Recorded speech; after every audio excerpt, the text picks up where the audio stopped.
1828 बनारस का एक छोटा घर। सुबह की रोशनी में एक बच्ची जन्म लेती है। नाम रखा जाता है मणिकर्णिका। बचपन में मनु घोड़े पर सवार होती है, तलवार चलाना सीखती है। उसकी आंखों में आग और आत्मविश्वास झलकता है। महल का दृश्य। मनु की शादी झांसी के राजा गंगाधर राव से होती है। वह अब झांसी की रानी बन जाती है। राजा की मृत्यु। महल में शोक का वातावरण। रानी अपने गोद लिए बेटे दामोदर राव को गोद में लेकर आसमान की ओर देखती है।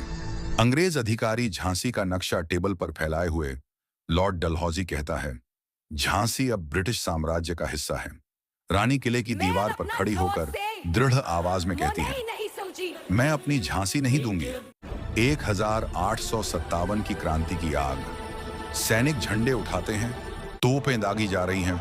रानी कवच पहनकर घोड़े पर सवार होती है। झांसी का युद्ध। धुएं, आग और तलवारों की चमक के बीच रानी अपनी सेना का नेतृत्व करती है। रात का दृश्य। रानी अपने बेटे को पीठ पर बांधकर घोड़े बादल पर कूदती है। 25 फीट ऊंची दीवार से छलांग लगाती है। कालपी और ग्वालियर का युद्ध। रानी तात्या टोपे के साथ योजना बनाती है। तोपों के बीच युद्ध का दृश्य। ग्वालियर की सरजमीन। रानी घायल होते हुए भी तलवार चलाती है, अपने बेटे की ओर देखती है और धीरे धीरे जमीन पर गिरती है। सूरज ढल रहा है। रानी की चिता जल रही है। पृष्ठभूमि में उनकी आवाज गूंजती है, मैं अपनी झांसी नहीं दूंगी। अंतिम दृश्य।